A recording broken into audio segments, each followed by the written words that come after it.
Beat with Ari Melber. Michael, thanks so much, as always, for your time, sir. Let me bring in Jim Messina as well. Jim Messina, of course, former White House Deputy Chief of Staff for Operations for the Obama administration, also CEO of the Messina Group as well. Jim, full disclosure here, we had booked you to talk about something else. That was before this news broke. But let's start with this particular news. What do you take away from all of this, the president's disclosure forms here from 2017? What do you make of it? It's unprecedented. It's really interesting. There's two things I think are interesting about this. The first is they just admitted the President of the United States stood on Air Force One and openly lied to the American public that he did, in fact, reimburse and did know about this. He just lied to the American public. The second thing, and I've never seen this, as you said, when I was in the White House, I was the Deputy Chief of Staff for Operations, and I dealt a lot with these public disclosure documents for White House staff and the President, and they decided to put a footnote in there saying we don't need to reveal this information, but we're going to, because basically they needed to buttress the Giuliani cover-up story. And so, you know, they put this footnote saying, oh, by the way, he did reimburse his lawyer for this, and we just wanted to let you know. I've never seen a PFD used to do that. And I agree with Avenatti. The problem is going to be which lie do you believe? This is going to now have more days of people saying, okay, which version of the story does the White House now want us to believe? And I think this is just another point as they try to build this Giuliani cover-up story. They're going to look back someday and say, we don't have a real story here. But, Jim, here's the thing. And I'm speaking objectively here. This is a president who has a long record of a complicated relationship with the truth, a president who's been caught in lies before. What makes you think that people are going to care about it this time?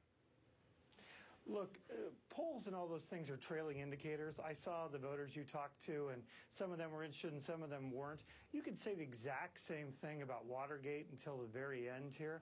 What people are beginning to see out there is that President Trump isn't in it for them. He's not out there fighting for them every day.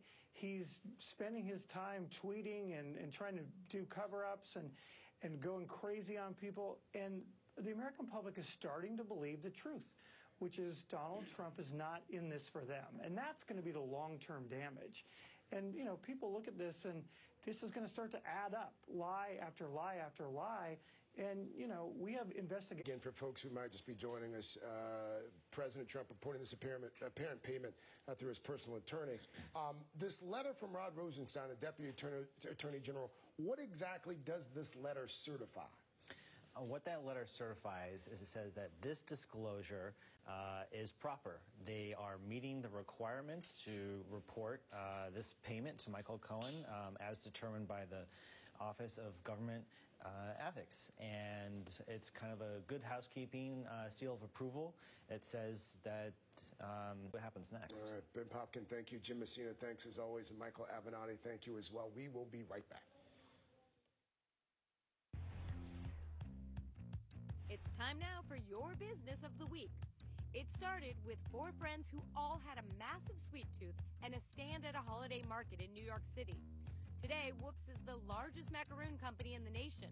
Find out how these founders figured out how to work together to build their artisanal food business. That's on Your Business, Sunday morning at 7:30 Eastern on MSNBC. Sponsored by the powerful backing of American Express. Don't do business without it.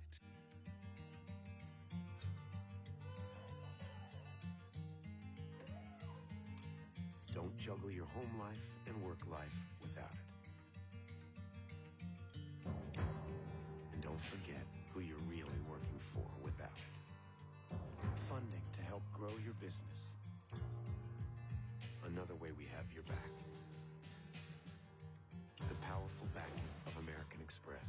Don't do business without it. When your craving strikes, you need your Window.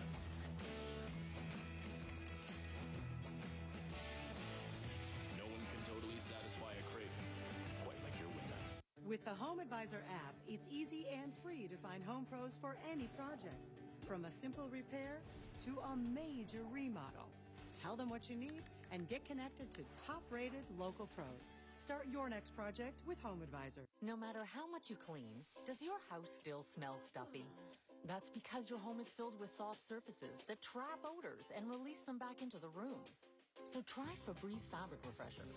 Febreze finds odors trapped in fabrics and cleans them away as it dries. Use Febreze every time you tidy up to keep your whole house smelling fresh air clean. Fabric Refresher even works for clothes you want to wear another day. Make Febreze part of your clean routine for whole home freshness. It's the Jeep Celebration event.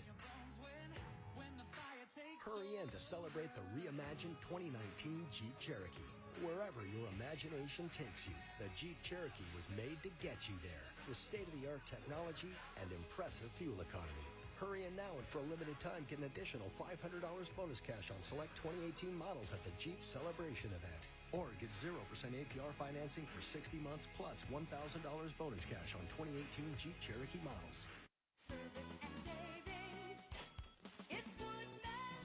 I'm Clint. I'm Phil, saving you big-time money on milk and orange juice. Prairie Farms, gallons of orange juice, $2.99 each.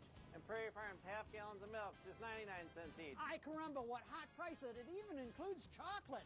Half gallons of Prairie Farms, 99 cents. And gallons of orange juice, $2.99. Hot, hot, hot. Better products, better prices, better service, because we're employee-owned. It's good, man. It only takes one visit to Naperville Chrysler Jeep Dodge Ram to see why your great deal is made real. And your great deal just got better on the all-new redesigned Jeep Cherokee or the redesigned Jeep Wrangler. Only $189 a month. That's right, the all-new Jeep Cherokee or Jeep Wrangler. Your choice, only $189 a month. Or take $9,000 off brand new Jeep Grand Cherokee. Your great deal is made real at Naperville Chrysler Jeep Dodge Ram on Ogden Avenue in Naperville. That is going to wrap up this hour of MSNBC Live. Katie Turr standing by to pick things up on our breaking news coverage. Craig, it is always so great to see you. Thanks for having me. I missed you a lot when you're not around. Oh, you're sweet. You say that to all of them. Palpitations. Oh, I'm going to come back more often now. Craig Melvin, thank you very much. Shoot a little bit. It's 11 a.m. out west and 2 p.m. in the east, and we've got a lot to get to this hour, including those newly released transcripts of witness testimony about that Trump Tower meeting between members of the Trump campaign and a Russian lawyer. But first, we have breaking news. President Trump's most recent financial disclosure is out, and in that 92-page document, it is right there in black and white, that infamous, now infamous, 2016 payment by the president's personal attorney, Michael Cohen. Here is what the financial disclosure says specifically.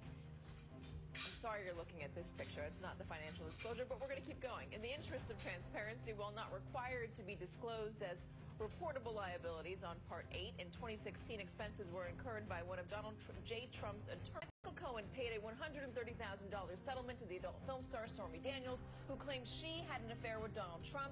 The president has denied those allegations. Joining me now is Adav Noti. He's the senior director of the Campaign Legal Center. He previously worked in the office of General Counsel for the Federal Election Commission. Adav, we had you on yesterday. We were wondering if this disclosure was going to show up in this, or this payment was going to show up in this disclosure. It did. What questions do you have now? Well, you know, we were saying that the president's decision of whether to disclose this payment in this report put him in a really tough spot, because if he did disclose it, it would raise the question of why he didn't disclose it last year. And if he didn't disclose it, it could only be because he considered it a campaign debt, and that would raise the question of why he didn't disclose it on his campaign reports. So the weird thing is that, you know, he filed the report yesterday and it was made public now, but he hasn't resolved either of those problems, because all he did was say, well, we weren't required to disclose this, but if we had been required to, here's what we would have disclosed. That doesn't in any way resolve the question of why it wasn't disclosed last year, and it appears that the Office of Government Ethics, which oversees these reports, has flagged that for the Department of Justice, saying, this debt has now been reported, and it looks like it should have been reported last year. So they flagged it to the DOJ. What happens next? Well, it's up to the Department of Justice. The standard for bringing a criminal prosecution in a situation like this is whether the omission of the information from the disclosure report was knowing and willful. The way that this payment was structured, being routed, broken up into different payments and then routed through a law firm, certainly could be read to suggest some intent to conceal it, and that might factor into a decision of whether to bring criminal charges. Did we learn anything else in this financial disclosure of interest? Well, I mean, we learned that the president's lawyers continue to have this inability to get him out of trouble without getting him into more trouble. It's incredible that, you know, they could have resolved one of the two problems that the president faced here. They could have taken off the table the campaign finance violation, or they could have taken off the table the personal financial disclosure violation, and they did neither. Adav Noti. Adav, thank you for breaking this down for us. We appreciate it. Thank you. And back to the other breaking news we're following this hour. Newly released documents are shedding more light on that controversial Trump Tower meeting between Trump campaign officials and a Kremlin-connected lawyer. The Senate Judiciary Committee released more than 2,500 pages, all related to the June 9th, 2016 meeting. And what's immediately clear is the panic that set in as news of the secret meeting was a secret no more. Lawyers and aides for the president tried desperately to manage the story and put together a unified message. And it's no surprise that much of Donald Trump Jr.'s testimony absolves his father. The president that is. When Trump's eldest son is asked if he told his dad about the meeting, he responds, "No, I wouldn't have wasted his time with it." He denies the Trump Organization has business interests in Russia, insists none of his father's policy decisions on Russia would be swayed by business deals, and says he doesn't know if his father was the one who drafted that July 8th statement aboard Air Force One. When asked, to the best of your knowledge, did the president provide any edits to the statement or other input? Donald Trump Jr. responds he may have commented through Hope Hicks. In a statement issued this morning, Donald Trump Jr. seemed pleased with the release, saying the public can now see that for over 5 hours I answered every question asked and was candid and forthright with the committee. The fallout on Capitol Hill to the document dump is of course split along party lines. To Republicans, the testimony is consistent with what we've heard, but to Democrats, they say the interviews raised more questions than answers. Do you still have questions about the extent to which the Trump Organization was communicating with the Russians? The answer to your question would be yes. Stokel is an MSNBC political analyst. Ken, you've been combing through all this testimony with your colleagues. What do you think has stood out?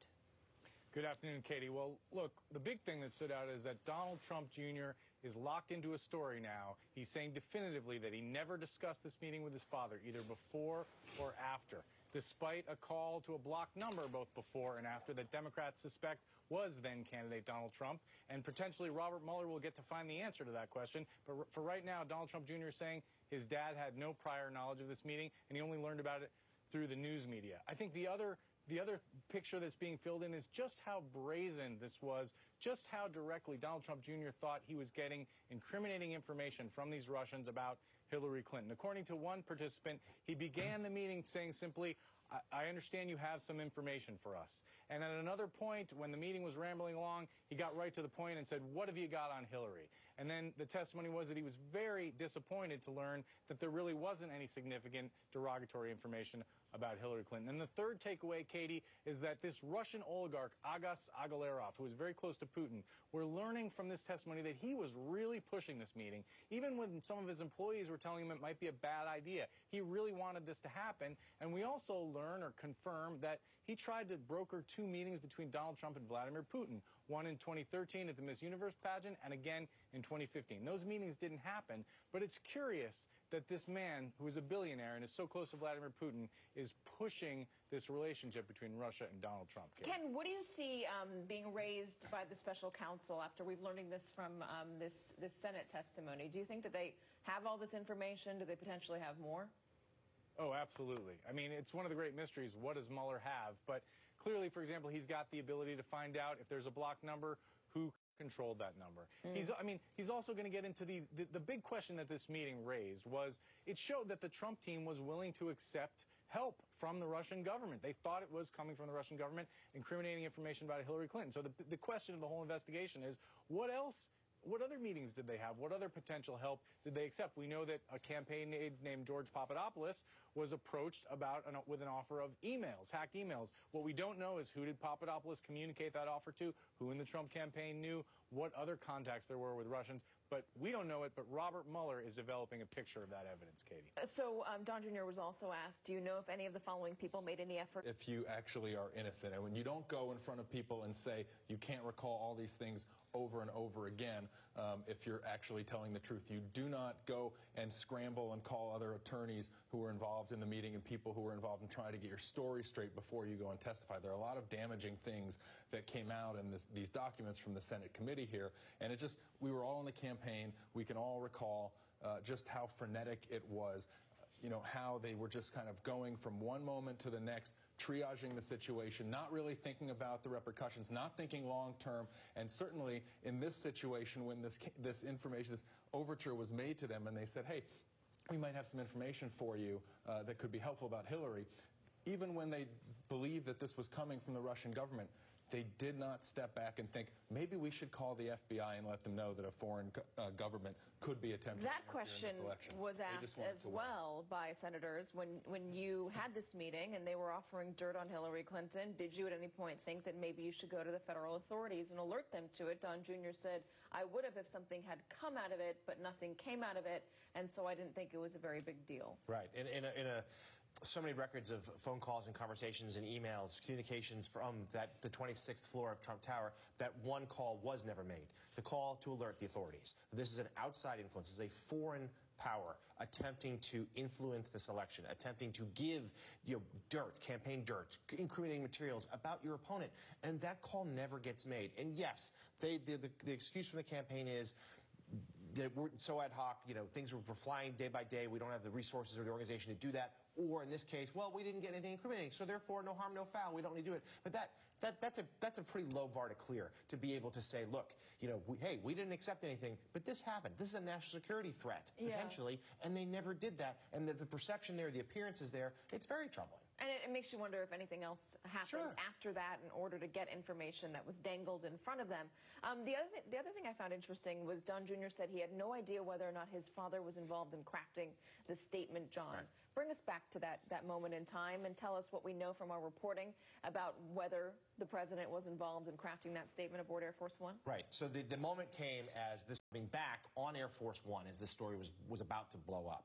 And as the New York Times, who had it first, contacted the White House to try to get a response, there's communication between some White House aides and the airplane as to what should we say.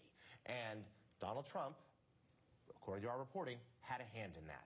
And other people around the White House have said, no, of course not, he did not. But in the revelations today, in this testimony, Don Jr. acknowledged that yes, he may have played some role, perhaps through Hope Hicks at the time, who was communications director. Ken, does that pass the smell test? That may well have happened, Katie, but it's also of great interest to Robert Mueller, who's trying to understand why did Donald Trump, the candidate, and then the president, craft this misleading statement and say that this was about Russian adoptions, when in fact it was about much more than that. NBC's Ken Delaney and Jonathan and Eli, you guys are going to stay around. We've got a really interesting discussion later in the show that I'm looking forward to, so don't go anywhere too far. In the meantime, joining me now is Harry Littman, a former U.S. attorney and former Deputy Assistant Attorney General under the Clinton administration, and Benjamin Wittes, who is Editor-in-Chief of Lawfare, a Senior Fellow in Governance Studies at Brookings Institution, and an MSNBC legal analyst. Harry, I'm going to ask you this. Does it pass the smell test that Don Jr. would not have known about his father crafting that statement about on Air Force One about Don Jr.'s meeting and Jared Kushner and Paul Manafort with a Russian lawyer offering dirt on Hillary Clinton? Well, actually, as John pointed out, he later in his it's not testimony, by the way. This is the first important point. It's just an interview. He's not under oath. But he hedges on this very point and said maybe he did it through Hope Hicks. And I think in this kind of setting, what that means is if I'm pushed to the wall, I'm going to cover my bases and say, well, maybe he did know. But your general point is really important. He's got 22 I don't recalls in there. Some of them are understandable, but others are on details that strain credulity. He doesn't recall who he spoke to for 11 minutes just before and after he set up this meeting. He doesn't recall if his father even has a blocked number. That's going to be something that I can tell you right now, I've gotten phone calls from President Trump, and it comes from a blocked number. Yeah. So that's the sort of stuff that Mueller would zero in on. Of course, indications to date are that Trump Jr. has shied away from talking to Mueller and may indeed be saying that he's going to invoke the Fifth Amendment, which would mean that we won't get his answers under oath in front of Mueller. But some of these things, I think, don't pass the smell test and bespeak his just trying to kind of cover his bets. Ben, what stood out to you? Well, I agree that the more important the question, the less likely Donald Trump Jr. was to remember the answer to it. I also think it's really important to note that when people say it wasn't a big deal because we didn't get anything out of it, that's not actually quite true, because what the Trump campaign in fact got out of it was the release, starting relatively soon after this meeting, of massive quantities of purloined emails and releases that continued throughout the duration of the campaign. And so, it is true that they didn't get disparaging information at this meeting, but it is not true that they didn't get disparaging meeting about their campaign opponent. So I think it's I think the meeting remains a terribly damaging episode for them. And at a bare minimum, what it shows is that if there was no collusion, all caps, exclamation mark, exclamation mark, exclamation mark, it certainly wasn't for lack of trying. There's also a really interesting report out by the New York Times, Michael Schmidt, and another reporter about an email, a missing email that investigators are looking for. The article says that John K. Mashburn, a Trump advisor, said he remembered an email coming from George Papadopoulos, who was approached by a Russian agent sometime before the party conventions, talking about emails that the Russians had on Hillary Clinton. The Senate Judiciary Committee was unable to locate the email that Mashburn claims having received. They are confident in his honesty in his testimony. They believe he is telling the truth. And they've poured through millions of documents. Still, they have not found this one email. Harry, if they cannot find this email, if Mueller's team cannot find this email, how damaging is that to the investigation, or how damaging could it be? I mean, I don't think it's very damaging. It's another very interesting tidbit. If they don't find it, they move on. But Mashburn is sure he got it, and he's sure he went to other people. And Papadopoulos is not the easiest last name to spell. So they've now gone back to the campaign and asked them to try to look at different iterations of his spelling. But that final little link between Papadopoulos and when he passed things along about the overtures from Russia to Sessions, to Manafort, to anyone on the committee, has yet to be filled in, at least based on publicly available information. So something like that would be really key to make a final link joining Europe and Russia to the United States. It's not that easy to spell if you're not Greek. Let's put it that way. I'm Greek, so I feel like I got a good handle on spelling it, but that's just me. Harry Littman, Ben Wittes, guys, thank you very much. Thanks. And Rex Tillerson has something to say now that he's out of the administration. You're going to want to hear it. It's next.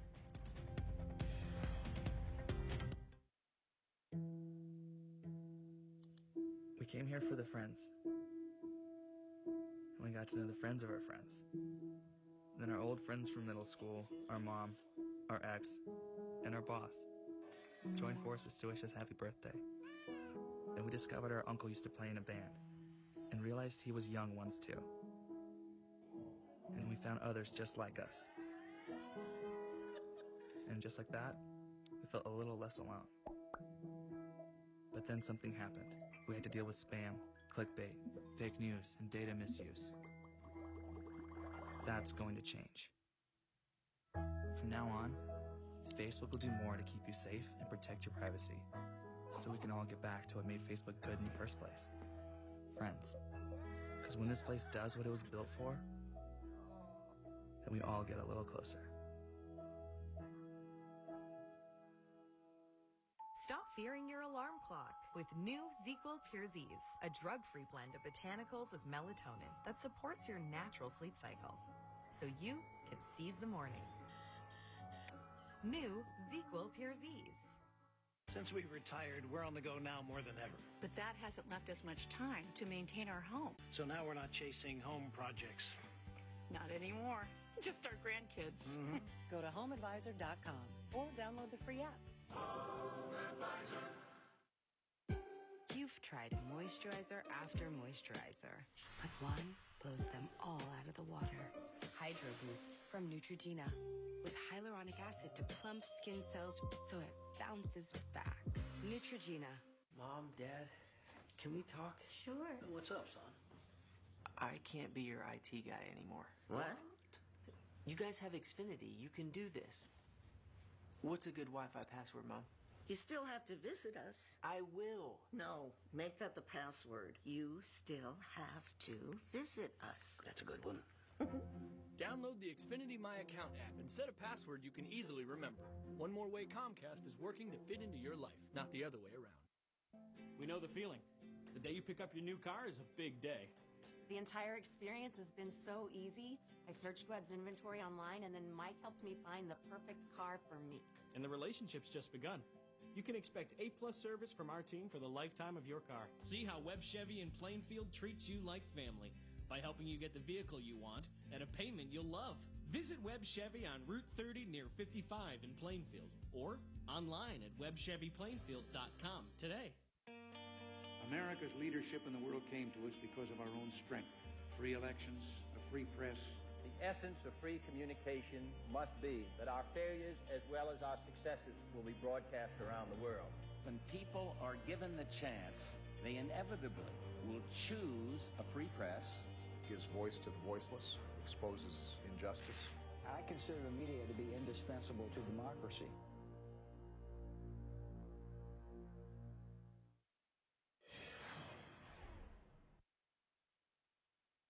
An essential tenet of a free society, of free people, is access to the truth. If our leaders seek to conceal the truth, or we as people become accepting of alternative realities that are no longer grounded in fact,